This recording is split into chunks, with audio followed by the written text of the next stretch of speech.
La existencia de puertas hacia otro lado o hacia otra dimensión es algo que muchos investigadores afirman y confirman. Hay puntos concretos en todo el planeta que, aseguran algunos, son prodigiosos para la observación de extrañas luces, desapariciones insólitas, fenómenos que siempre son los mismos y que para algunos son indicativo de que allí ocurre algo anómalo. En España tenemos varios. Quizá uno se ha quedado en el olvido en los últimos tiempos, pero les aseguro que fue auténtico trauma para muchos investigadores de allá por los finales de los años 60. Es una zona que podría equipararse perfectamente al área 51. Que era de dos chicos que venían a jugar a la Ouija, desapareció uno.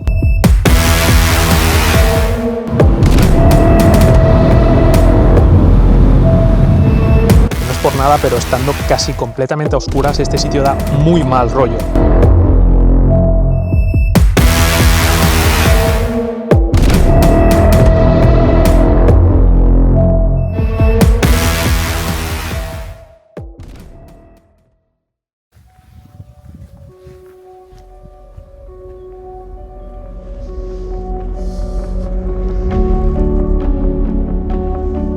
En el vídeo de hoy, aventureros y aventureras, viajaremos a un lugar que rebosa misterio. Se trata de un pueblo marcado por la oscura sombra de un misterio aún sin resolver a día de hoy. Ahora mismo no estamos allí, sino que estamos de camino, pero la verdad es que en todo el territorio estamos rodeados por zonas como esta, abandonadas y con características pues cuanto menos llamativas. Vamos a adentrarnos hacia rutas desconocidas y a ver si encontramos a este lugar misterioso. Parece una tumba abierta. Dios, da un mal rollo increíble. Pero como siempre digo, mejor no os lo cuento, os lo enseño.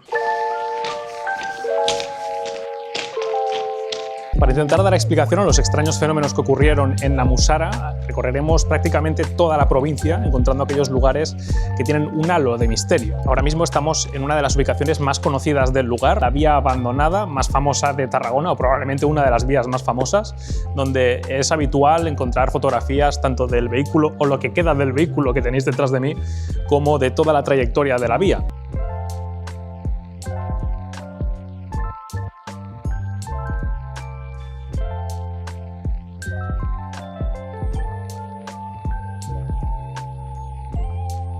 Hombre, sería de mala educación no presentarse. Soy el guionista de este canal. Antes de seguir con nuestro protagonista, decir que durante la investigación para conocer la historia del lugar que este va a explorar, descubrí que el pueblo más misterioso de Cataluña se encuentra justamente muy cerca de un emplazamiento también oculto por la maleza y castigado por el paso del tiempo. Que sí, que como el aventurero ha dicho, todo el Basecamp está lleno de sitios abandonados, y de hecho seguramente lo repita alguna vez más a lo largo del vídeo. Pero este lugar está abandonado de forma muy reciente y tiene una serie de características cuanto menos curiosas. Pero no nos avancemos, ya hablaremos de esto a lo largo del vídeo. Os explico un poco mejor la historia que nos ocupa hoy. Octubre de 1991. 4 amigos suben por los senderos ocultos por la niebla en la Musara, teóricamente en busca de setas. Uno de ellos, Enrique Martínez Ortiz, camina un poco rezagado. Observa los altos árboles como columnas de una catedral olvidada. Tiene 36 años y no es la primera vez que pisa esas montañas, pero sí será la última. Por lo visto, durante la práctica de recolección de setas por parte de estos 4 amigos, la práctica habitual era dividirse en secciones, de tal manera que abarcasen más territorio y fueran más eficaces en su búsqueda.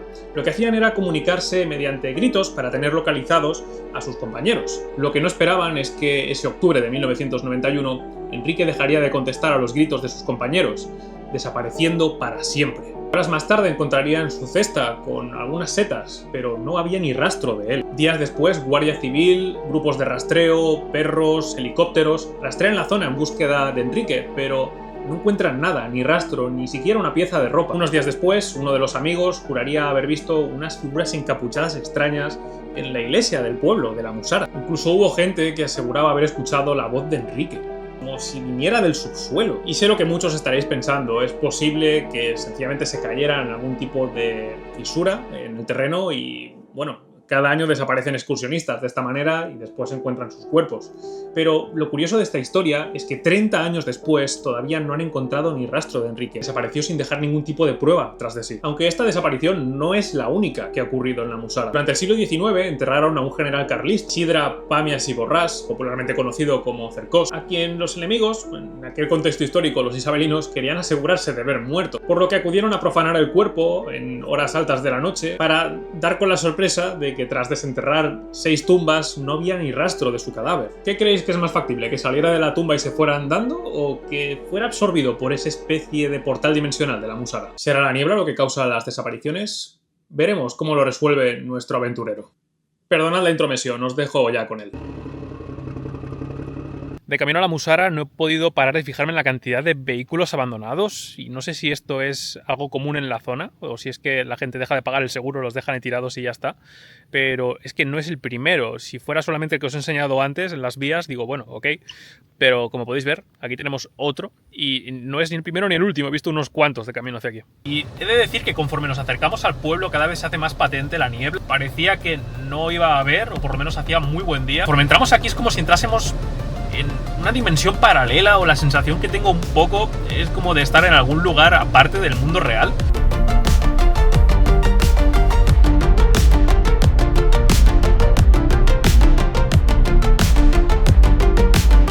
Está tapado totalmente por la niebla, no se ve absolutamente nada.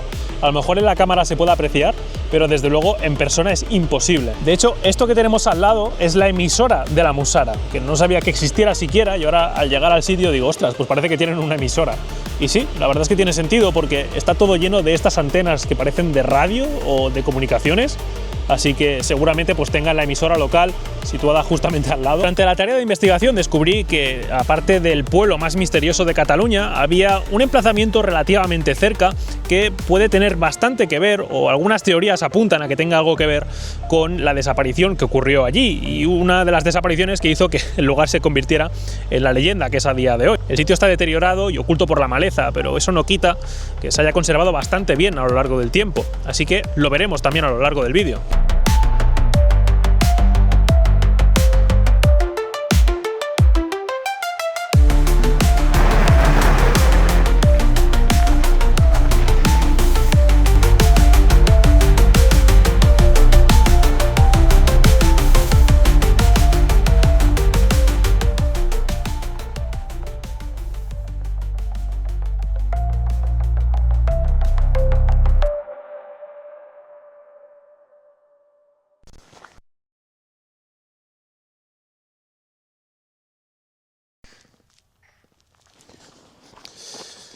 Pues parece que después de tanta vuelta por fin hemos llegado. Quiero pensar que durante la grabación no se va a oír todo el rato el croar de las ranas. ¡Shh!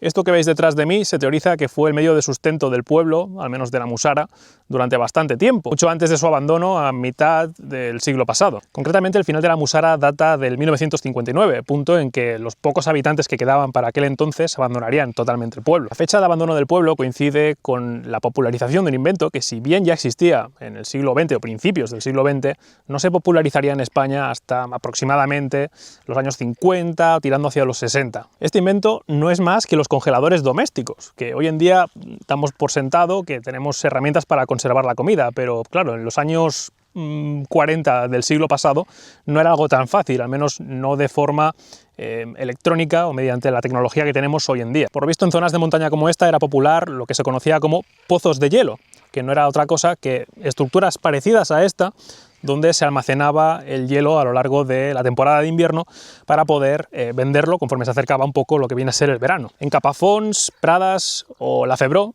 hay pozos de hielo documentados, y de hecho cerca de aquí hay otro. De hecho, este que veis aquí detrás está prácticamente tocando la Musara, así que tiene todo el sentido del mundo que parte de la historia del lugar esté relacionada con la venta de hielo, porque es que todos los alrededores están llenos de zonas donde se vendía hielo y donde se almacenaba, como este de aquí.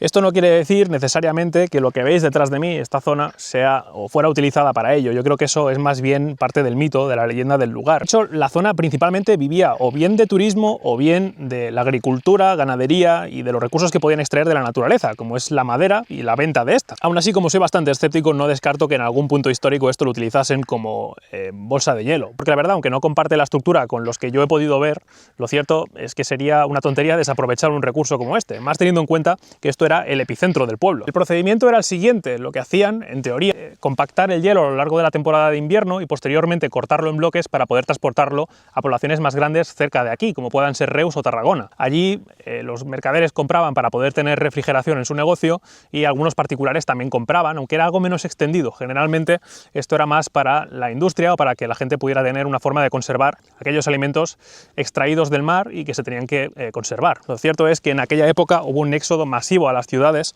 que está más bien relacionado con la oferta que había de trabajo en relación a la industria en dichas áreas. Hoy en día, entre las ruinas, lo único que queda es lo que podéis ver. Esto de aquí detrás y el aljibe, que en este caso está lleno de ranas y no paran de croar todo el tiempo, y seguramente se verá en el vídeo. Lo increíble es que estamos en una temporada donde se supone que no tendría que hacer el tiempo que hace, y por las condiciones climatológicas del lugar, no sé si se puede apreciar, ya casi ni se ve la torre ahí detrás. Yo a pocos metros no veo casi de la niebla que hay. Y es que si tienen algo en común todas las historias y mitos de este lugar, es la niebla. La orografía favorece que se produzca este fenómeno, y eso la verdad no tiene nada de paranormal. Al tratarse de un punto elevado en la Sierra de Prades, la orografía del terreno facilita que se genere este tipo de atmósfera. Al estar por encima de los 1000 metros y situarse en valles cerrados, es bastante común que se genere, como podéis ver, pues la niebla que envuelve todo en este momento. O espero que no es algo paranormal, porque no tengo ganas de desaparecer.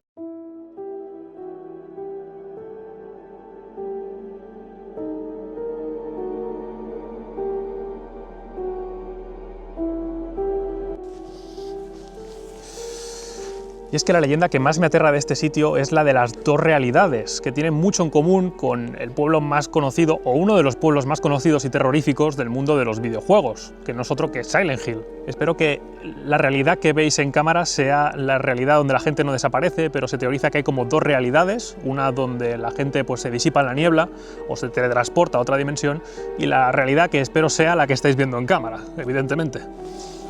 También se comenta que hay una piedra hexagonal que si pisas te teletransportas a otra dimensión, pero sinceramente yo me quedo sin dudas con la teoría de Silent Hill de las dos realidades y de que la niebla te transporta a otra dimensión. De todos modos, tengo mucha curiosidad o muchas ganas de saber qué opinan los locales de la zona. Estoy seguro de que ellos saben cosas que yo no sé. Nos hemos encontrado por el camino con David. David. Muy buenas, ¿qué tal? Vamos a hacer una serie de preguntas, mejor que nos cuenten locales de por aquí un poco sobre las historias del lugar y lo que conocen. Entonces, David, ¿qué historias conoces de este sitio, de la Musara? Bueno, la más famosa, la que hemos comentado anteriormente, que era la de dos chicos que venían a jugar a la Ouija, desapareció uno y el otro pues llamó a la policía, obviamente, nunca lo encontraron y hasta el día de hoy nunca se ha encontrado. Y ya es un sitio, un punto referente en el que la gente viene a hacer Ouija, se suponen, a ver si regresa. Lo invocan, se supone, y es el espíritu de ahí. Bueno, es un mito, ¿no? Después ya has visto que el acceso está cortado, porque antiguamente las campers se metían hasta dentro con las borracheras, dejaban el freno a mano y se iban por los precipicios. Y esto es más que todo, por eso se dice que ha muerto gente, pero es... Lo único curioso es este, de la Ouija. Los demás han sido por borracheras. O sea, la mayoría de gente dirías que ha sido una cuestión de negligencia, de simplemente pues estar borrachos y demás. Borrachos hasta el culo y ya está. Setas, que se comen las setas y vuelan. ¿Sabes algo acerca de la desaparición famosa de la Musara del año 91, si no me equivoco? La declaración creo que está publicada, o sea, la denuncia que hizo el amigo. Están jugando a la Ouija con velas rojas y que se fue al lado, cuando volvió ya no estaba. Se lo tomó como una broma y al final es que nunca más apareció. Por aquí, antes me comentabas que hay como una especie de secta o gente como extraña que vive en la montaña. Bueno, secta es un poco complicado decirlo, pero sí hay un convento de monjes que está destruido, pero sí hay unos 10 o 12 monjes ahí que son famosos, la gente se va a verlos, les dan donaciones y viven de lo que siembran. No tienen un aspecto bonito, puesto que son muy tirados y ya, pero la gente sí los va a ver, te lo recomiendo además. Muchísimas gracias, caballero.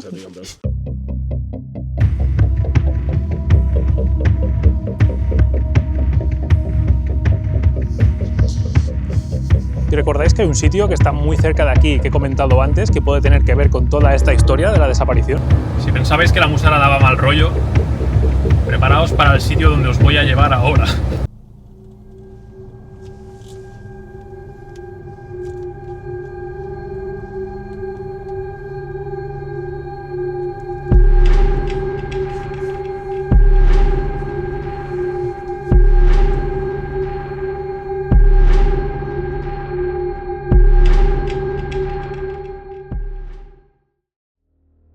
Viniendo hacia aquí he tenido una sensación muy rara, porque he empezado a oler como a palo santo, que no sé si lo sabéis, pero se utiliza a veces pues, en rituales, o la gente que cree en estas cosas pues lo enciende, ¿no? Como para, no sé si era para purificar el ambiente o exactamente qué, pero vaya, oler algo así en un lugar como este, después de que David nos haya explicado su conocimiento acerca de este lugar y sobre los rituales que hacen y esas cosas extrañas, la verdad es lo último que quería oler. Y no hay ningún coche ni nada, así que me pregunto si serán esos misteriosos monjes que están escondidos en la maleza.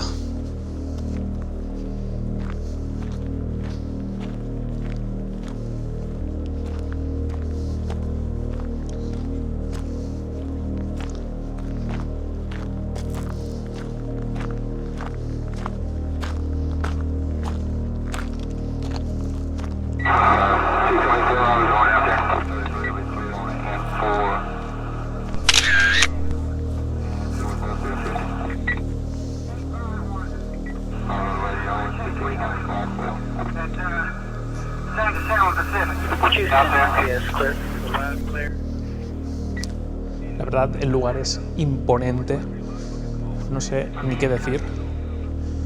Nunca antes había estado aquí. Tampoco sé si estaré solo o no. Quiero pensar que sí. Si no, tengo muy claro que nos largamos. Pero sí que os quería mostrar pues un poco cómo es este sitio.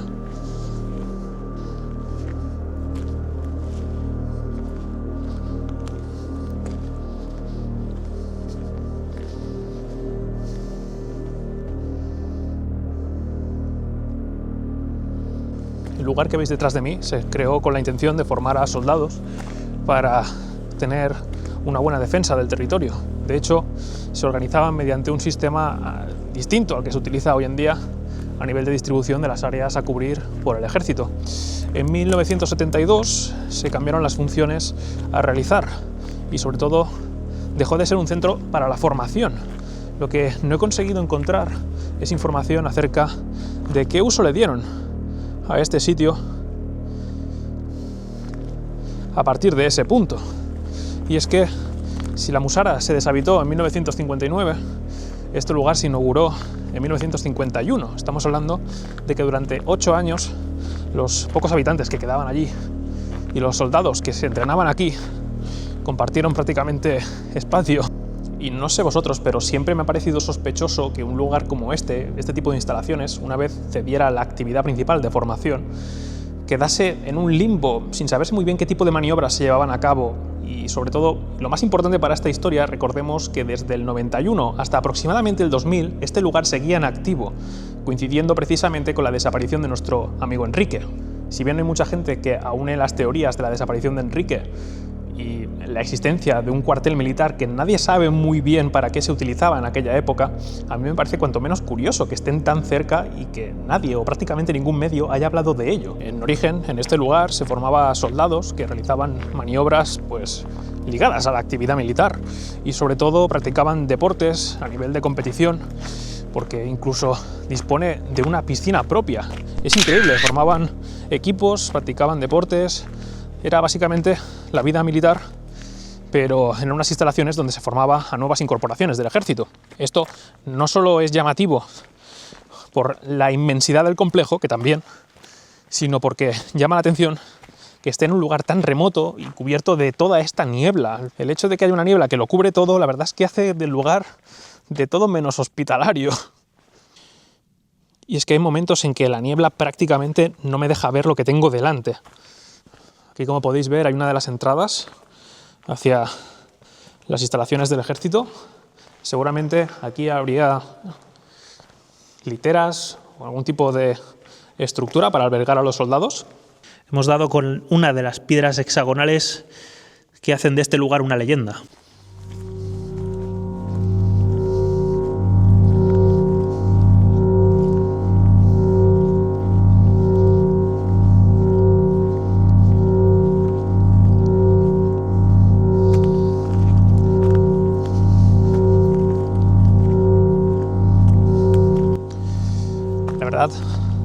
Aventureros y aventureras, es que me voy a tener que dar la vuelta No porque no quiera seguir aquí, que la verdad el sitio es bastante tranquilo, más allá de que pueda dar mal rollo, entiendo evidentemente que este no es lugar donde quieras venir de forma asidua en estas condiciones, pero es que no veo nada a la distancia.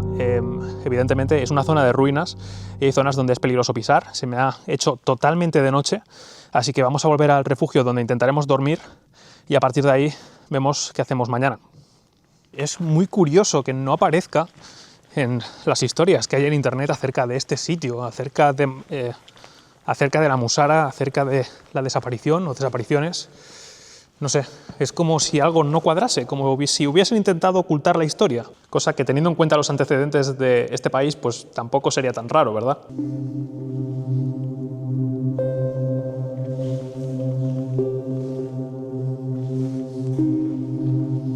Esto tiene pinta de que eran los baños.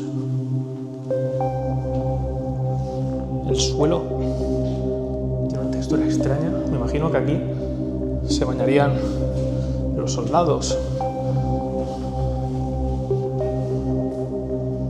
Al menos tiene toda la pinta.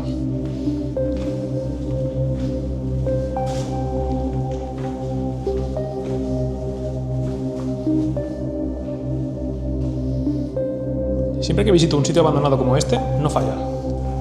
Caca en las paredes. Wow, se conserva la señal.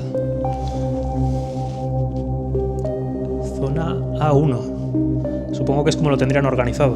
Bien, la salida estaba por ahí, pero nosotros vamos a dar otra vuelta. Creo que el misterio, aparte de la desaparición de Enrique, es quién soltó tantas ranas en este lugar. Tengo un pequeño mensaje para ti. Si estás viendo este vídeo, si te ha gustado hasta este punto, y tranquilo, no va a quedarse aquí, ahora continuaremos, espero que le des un gran like porque eso ayuda mucho a crecer al canal y sobre todo que te suscribas porque recuerda que estando suscrito y dándole a la campanita podrás recibir notificaciones sobre nuevo contenido que suba al canal y que tenga características similares a todo lo que hayas podido ver hasta aquí. Por supuesto, aparte de suscribirte y darle a like, a la campanita, te recomiendo que dejes en comentarios aquellas cosas que te llaman la atención del vídeo o que te suscitan algún tipo de curiosidad, incluso alguna recomendación sobre vídeos que se puedan hacer a futuro, que siempre vienen muy bien cuando hay algún tipo de bloqueo creativo. Y por supuesto, si conoces a alguien a quien pueda interesarle el vídeo, sobre todo recomiéndaselo o compártelo, que es totalmente gratuito y además así ayudas a crecer al canal. Ahora mismo, aparte de mi voz, en medio de la nada, no sé si se podrá ver, aparte de mi voz y de las ranas, no hay nadie ni nada aquí, la verdad. Y sí, entiendo que si sois un poco aprensivos puede dar mal rollo, pero recordemos que he dormido en medio de la nada en un coche, o ni siquiera en un coche, en una tienda de campaña, entonces me da como bastante igual meterme en estos sitios. Lo que sí que es cierto es que durante todo el camino aquí he tenido una sensación extraña. No digo con esto que haya ninguna criatura rara. Mira, ahora por ejemplo ahí se ha escuchado un ruido, seguramente sea un jabalí o algún animal salvaje. Pero no sé, es como que la sensación que no tenía en la Musara, donde me sentía pues tranquilo y normal, aquí es como que siento como si alguien o algo me vigilara. Es extraño. Y desde luego no me gusta nada. Se me ponen los pelos de punta solo de decirlo. Bueno, hemos llegado al vehículo. Nos marchamos.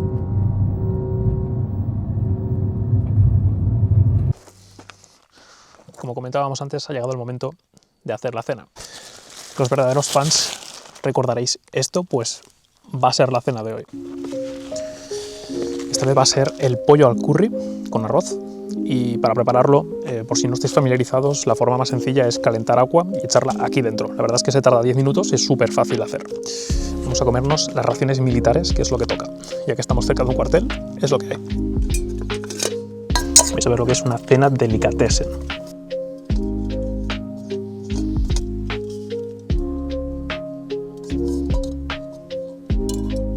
Este DC, por si no lo sabéis, está revisado en el canal. Podéis echar un vistazo, lo dejaré por aquí para que lo podáis ver.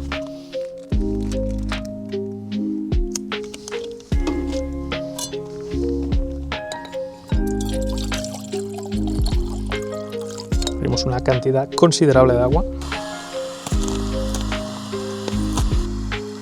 Me parecen unos polvos de color curry ahí dentro. Es importante, como siempre en estos sitios, yo siempre llevo bolsas de basura para cuando acabe de comer poder recogerlo todo. En la naturaleza no se tira basura. sobre todo muy importante a la hora de preparar MRE o raciones de supervivencia. No es necesario echar mucha agua. En concreto estoy preparando son unos 300 mililitros de agua y con eso va que sobra para hidratarlo y que más o menos quede bien. Esta marca en concreto, que es la de Decathlon, no es especialmente cara, está bastante rica. Y bueno, a ver, sí, son raciones de emergencia, así que tampoco te esperes que sea una delicatessen, pero vaya, para salir del paso está bastante bien. Una anotación importante de los MRE: no es necesario que hierva. Aquí parece que hierva porque a la altura a la que estamos el agua enseguida echa vapor, pero con que esté calentito ya está, es más que suficiente.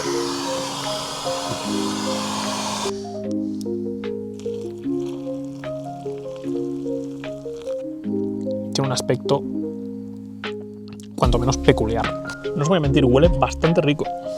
Como no, igual que siempre que me pongo a cocinar ha empezado a chispear. No está lloviendo, pero parece que está intentándolo, así que vamos a montar la cama y a dejar lista la comida para poder cenar, pero con un sitio cubierto. Buen provecho.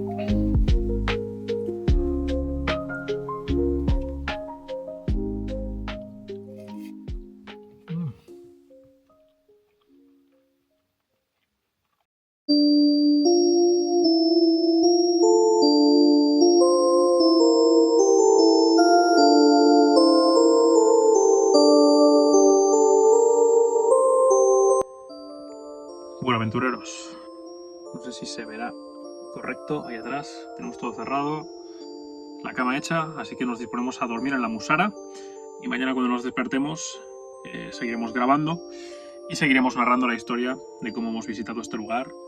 Así que nada, buenas noches y hasta mañana.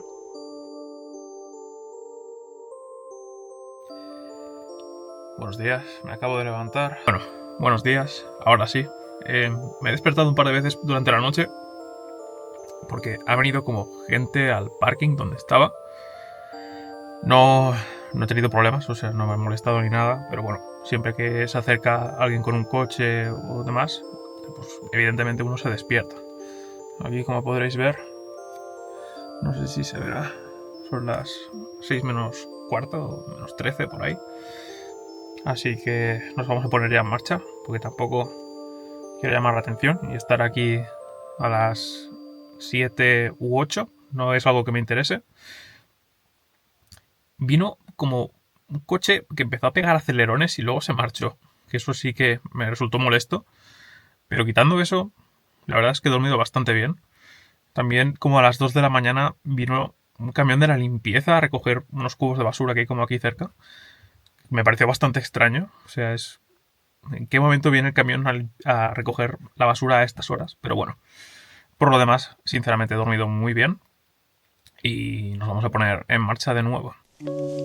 Quiero que os hagáis un poco la idea de cómo es esto aquí fuera, así que voy a apartarme un momento y os voy a enseñar cómo se está en el exterior.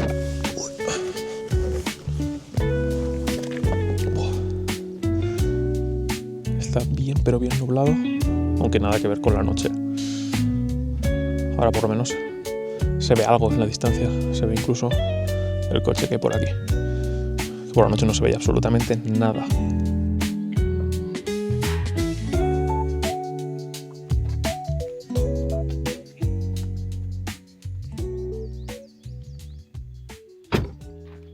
He vuelto al cuartel, había una cosa que no os podía enseñar ayer por la noche y ahora sí quiero que la podáis ver.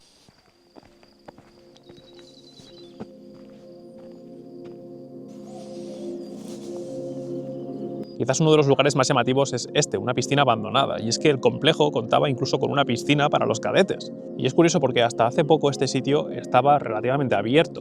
De hecho, se ven varios puntos en la valla que han cortado para que se pueda pasar, pero supongo que por medidas de seguridad van vigilándolo y lo han vuelto a cerrar, así que ya no se puede acceder ni tampoco os puedo enseñar bien el interior de la piscina. Desde luego es simplemente una medida preventiva. Como curiosidad, todo el complejo albergaba unos 5.000 soldados aproximadamente, y aunque no mucha gente lo sabe, durante la temporada buena, podríamos decir, ahora se supone que es incluso buena, no siempre se dormía en las estructuras que habéis visto anteriormente, sino que se podía dormir incluso en tiendas de campaña, haciendo un poco de simulación de supervivencia. Solo quiero que imaginéis cómo sería dormir ahí, con la humedad que hay, con esta niebla y con todo este ambiente tan tétrico.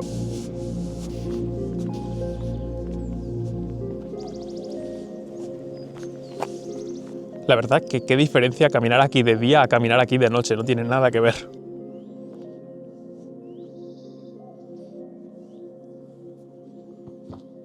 Me parece que hemos sobrevivido a la noche, así que prueba superada. Como podéis ver, sale hasta el sol, así que tras un día de oscuridad, niebla, tinieblas y todo lo que queráis, parece como que el mundo nos recompensa un poquito por haber conseguido dormir aquí. Por la ambientación, cómo se percibe todo alrededor. Es una cosa muy difícil de explicar con palabras, hay que vivirlo.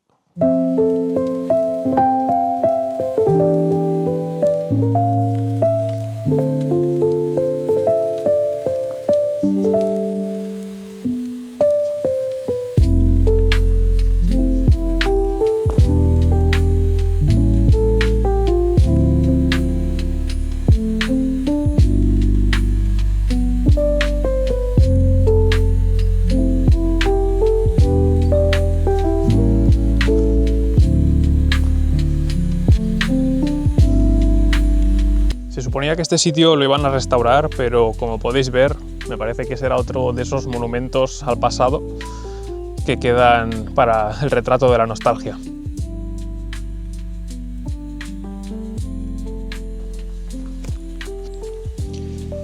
Nos espera un largo camino hasta casa, así que ahora nos vemos. Caballeros, me complace anunciarles que hemos llegado satisfactoriamente a casa. Vamos a aprovechar que le hemos quitado el sitio a nuestro amigo guionista, que hoy no está por aquí, y vamos a comentar un poco las conclusiones de este viaje y lo que hemos aprendido a lo largo de toda la aventura. En cuanto al abandono de la Musara, como comentaba al principio del vídeo, este lugar quedó deshabitado al aparecer nuevas oportunidades en zonas más céntricas como pudieran ser Tarragona o Reus. Al final se produjo un éxodo masivo durante esa época y no es algo que responda necesariamente a la Musara, sino que fue algo general en todo el territorio español. Sí, se ha mitificado mucho el pozo de hielo y que la actividad principal era esa, y por lo menos lo he podido leer en distintos blogs, pero realmente no hay nada que avale eso. Lo cierto es que tuvo muchísimo más peso el hecho de que toda la industria se empezase a gestar en zonas pues, más céntricas. Además, sinceramente, después de estar unos días allí, no es un lugar donde te apetezca vivir todo el año, eso desde luego, por lo menos no con esa niebla. ¿Qué pasó con Enrique? Bueno, pues yo tengo algunas teorías, por supuesto nadie de esto por sentado, muchísimo menos consideren que yo tengo la verdad universal y no estoy tampoco señalando a nadie con mi teoría, ¿de acuerdo? Esto es simple especulación, no es una afirmación para nada, pero mi teoría es que este hombre fue asesinado, es decir, de forma pasiva es imposible que esta persona desapareciera de tal modo sin dejar ningún tipo de rastro detrás de sí. Y sobre todo, mi teoría parte de la base de que buscaron con perros de búsqueda, es decir, si solamente hubiera sido equipos de rastreo, bueno, mira, puedo aceptar que haya cierto error humano. La verdad, me extrañaría muchísimo que al olfato de un perro se le escape el rastro de esta persona, teniendo en cuenta que además conservaban toda su ropa, porque fue de un día para otro y la familia evidentemente pues disponía de ropa con el olor de Enrique, como para pudieran rastrearlo. Esto no quiero decir que los acompañantes o los amigos de Enrique fueran los homicidas. Esta teoría incluye que cualquier persona que estuviera allí en ese momento, al encontrarse con una persona a solas y sin tener buena visibilidad, recordemos que yo hace unos minutos no veía nada a metros de distancia, pues evidentemente es más que factible que alguien cometa un homicidio, podríamos decir casi sin testigos, porque la verdad es que, insisto, no se veía nada a metros. No estamos hablando de que no veas nada a lo mejor a 20, 30 metros, no, es que a lo mejor a 2 metros en el momento más denso de niebla no ves nada. Respecto al complejo militar, no tengo ninguna duda de que en sí, junto con la Musara, estamos hablando de que es una zona que podría equipararse perfectamente al Área 51 de Estados Unidos, que quizás sea más conocida, porque desde luego ayuda mucho a la hora del lugar que haya un entorno como ese, con esas características, y no descartaría, como ya comentaba antes, que ambos lugares estuvieran conectados de alguna manera en relación a las desapariciones, pero prefiero no hablar demasiado de ello por si vienen a buscarme a casa algún tipo de agentes del gobierno. Y me llama la atención que las teorías respecto a la desaparición de Enrique estén cubiertas de todo ese misticismo ocultista, porque si recordáis, durante esa pequeña o breve entrevista a David, comentaba que la desaparición estaba ligada a unos chavales que fueron a hacer como una ouija, pero realmente yo no he encontrado documentación sobre esto, más bien parece que sea como parte de la leyenda local. Y la declaración publicada por el amigo de Enrique precisamente lo que explica es que estaban paseando, estaban en busca de setas y que en cierto punto dejaron de escuchar a esta persona contestar y dieron por perdido a Enrique, con lo cual empezaron a buscarlo para no encontrarlo nunca más. Pero la verdad me fascina que los locales tengan esa cultura del misterio en relación a la Musara y hacia las desapariciones que se produjeron allí. Es como que van alimentando de forma proactiva la leyenda y el mito acerca de la zona. Que hablamos de los mitos y de las leyendas y del ocultismo, pues no nos podemos dejar la cantidad de testigos oculares de figuras extrañas y cosas que rayan, pues como digo, el ocultismo en la zona. De forma reciente he descubierto que hubo una suerte de chamán que practicó un rito ocultista en la propia iglesia de la Musara. Esto es algo que quedó documentado porque un investigador, que seguramente el artículo en concreto lo dejaré en la descripción, ¿vale? Para que lo podáis ver. Pero básicamente estaba investigando el lugar y dio con la ceremonia y dijo, ostras, ¿qué está pasando aquí? Así que no me extrañaría nada que todas esas declaraciones acerca de ver figuras extrañas, incluso lo que comentan de que haya como unos monjes que viven en la montaña, tengan que ver con los ritos ocultistas o satánicos incluso que se practican en el lugar. Forma parte de la mística del sitio. Y sí, por lo que a mí respecta, estoy muy contento de no haberme encontrado con una expedición ocultista llena de satánicos y gente dispuesta a hacer ritos extraños en mitad de la noche. Si el tema del ocultismo os parece poco, decir que en las centrales atómicas que quedarían cerca de la zona se produjeron 2 desapariciones, no una, 2, de unos ingenieros que posteriormente encontrarían desorientados en medio de la montaña con la ropa hecha jirones y prácticamente desnudos, lo que desde luego pues alimenta todavía más la leyenda. Estos investigadores no sabían cómo habían llegado allí, solamente se sentían desorientados, mareados y, como digo, la ropa que llevaban estaba totalmente destrozada. En definitiva, y a modo conclusión de esta pequeña aventura que habéis vivido conmigo en la Musara, simplemente quería añadir que es un lugar que no te deja indiferente. Desde luego, desde el momento que llegas allí tienes la sensación de estar entrando a un portal a otra dimensión. Y es algo muy difícil de describir si no estás presente, porque sí, puede sonar a la retórica que utilizan casi todas las páginas o blogs donde se habla de este lugar, pero es que verdaderamente es lo que sientes cuando entras en el sitio. Estás siendo envuelto por una niebla que no te deja ver a prácticamente 5 metros de donde estás. Los edificios antiguos están desmoronándose a tu paso. Y el saber que en ese lugar ha desaparecido tanta gente, que han ocurrido cosas tan extrañas y que todavía no hay una explicación lógica a ello, desde luego te ayuda a meterte en la atmósfera. Aunque no hayamos encontrado explicación a todas las teorías, y bueno, de hecho estoy casi seguro de que es imposible encontrarlo, más habiendo pasado tantos años, sí que me alegro de haber podido visitar este lugar, me alegro de que hayáis podido verlo a través de esta cámara y sobre todo que no quede en el olvido, porque es un sitio que tiene una aura única y que como parte del misterio de Tarragona y como parte de la leyenda local considero que tiene que seguir vivo de una manera u otra. Eso sí, por favor, no os quedéis a dormir solos allí, es una pésima idea, espero que nadie desaparezca a raíz de ver este vídeo.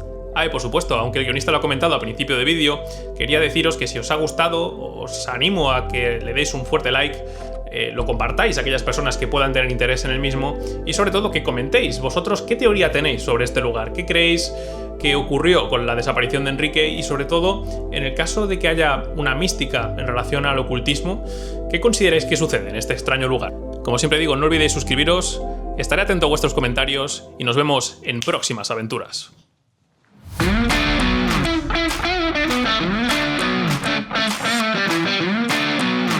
Bueno chicos, creo que ya es seguro decir que la aventura ha salido bien.